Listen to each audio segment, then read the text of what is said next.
Madam Executive Director of UNFPA DNA, Kheta, Excellencies, distinguished leaders, partners, and friends. Good evening and a warm namaste.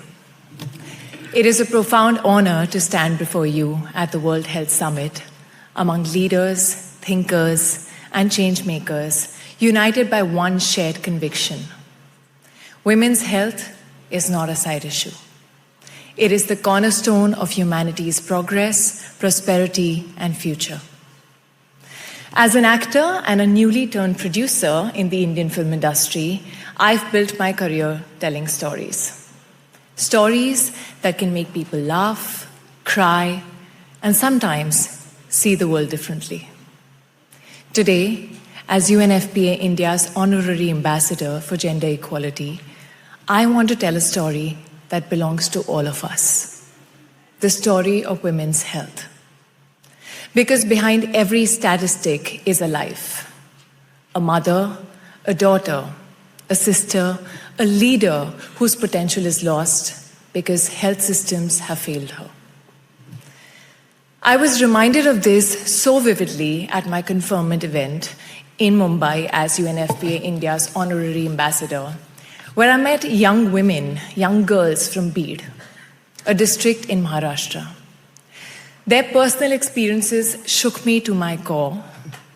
These little girls were married off at the ages of 11, 12, 13, sometimes to men twice or even thrice their age. At 15, many of them had become mothers.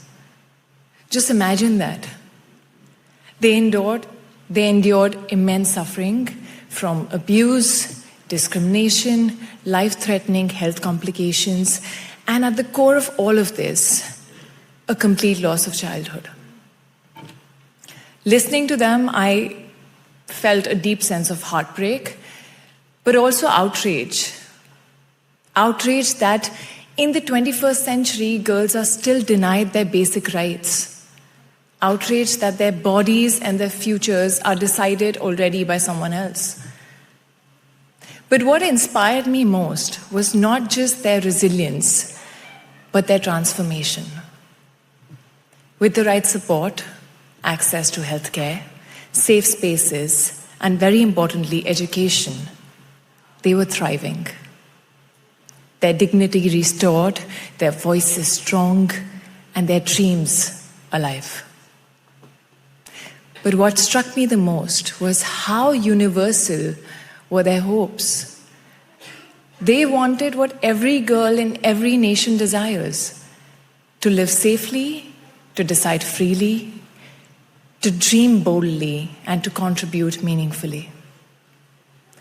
Their resilience mirrors the quiet revolutions happening across India, where child marriage has halved in the last 2 decades, with the most significant progress seen amongst the disadvantaged households. That's great news, but the still numbers are high. These stories of courage, change, and possibility also echo across continents, from rural villages in Africa to refugee camps in the Middle East to undeserved communities here in Europe. Women everywhere share these same aspirations and unfortunately face the same barriers. I believe 3 key pillars are foundational to women's empowerment. First being inclusion. We often say nothing about her without her. Yet too often, decisions about women's health are still made without women at the table. Globally, women remain underrepresented in health research, in policy design, and in clinical trials. For too long, the default human body used to build medicine and health technologies has been, quite frankly, a man. And until the 1990s, women were routinely excluded from clinical trials, and drugs tested on men were prescribed to them without understanding their effects. And this is not a small oversight. It is a systemic failure. As someone who has studied engineering, I see it like building technology without testing half the inputs. I mean, the result is going to be unstable and destined to fail. The same is true for health systems. When women are excluded, solutions fail to reflect their needs, their bodies, or their realities. Women are 50% more likely than men to be misdiagnosed after a heart attack. Even outside health sector, in something as basic as car safety, women are 47% more likely to be seriously injured and 17% more likely to die in car crashes. Because for decades, crash test dummies were designed around the average man. Female dummies were introduced much later and often tested only on the passenger seat. Pregnant women face even greater risks, despite car crashes being the leading cause of fatal death from maternal trauma. 62% of third trimester pregnant women do not fit the standard seatbelt design. Isn't that sad? I mean, this is a stark reminder that women's realities, when they're excluded, even the most basic protections can fail. This brings me back to my point. Inclusion is not optional. It is fundamental. Women are not passive beneficiaries of healthcare, they are co-creators of it. Hence, my second key pillar is investment. As Mr. Jean would agree, let's talk about money, right? Investing in women's health is not only the right thing to do morally, it is the smart thing to do economically and socially.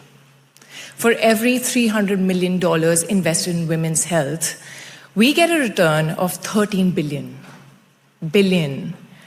Every dollar invested generates at least $9 back. And in India alone, every dollar invested in maternal health and family planning could yield $8.40 in benefits by 2050. By improved workforce participation, reduced healthcare costs, greater productivity. Now scale all of this globally. That's not a statistic. It's an economic revolution waiting to happen.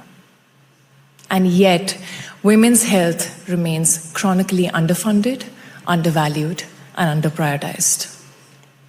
Think about what this means.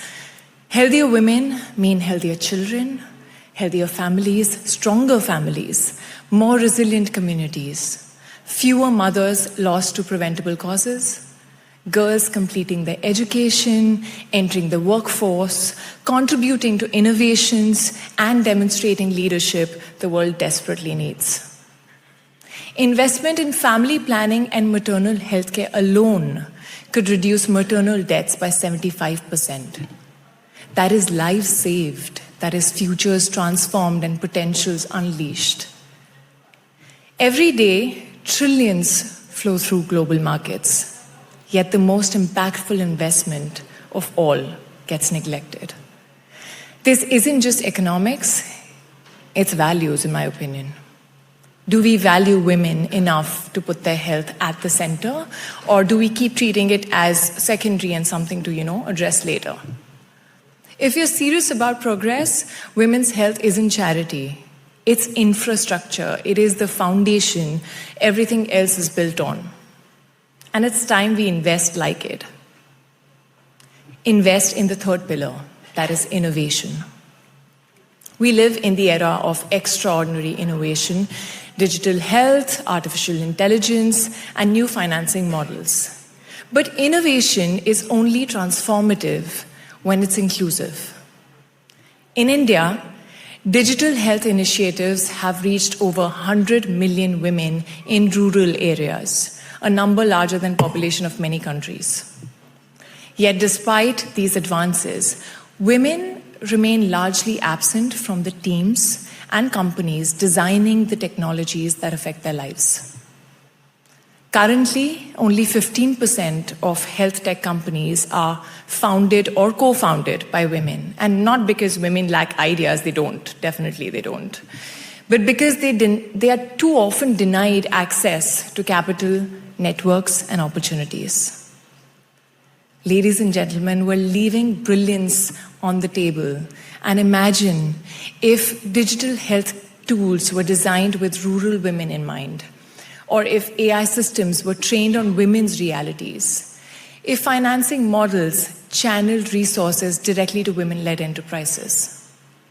That's why initiatives like UNFPA X Women Collective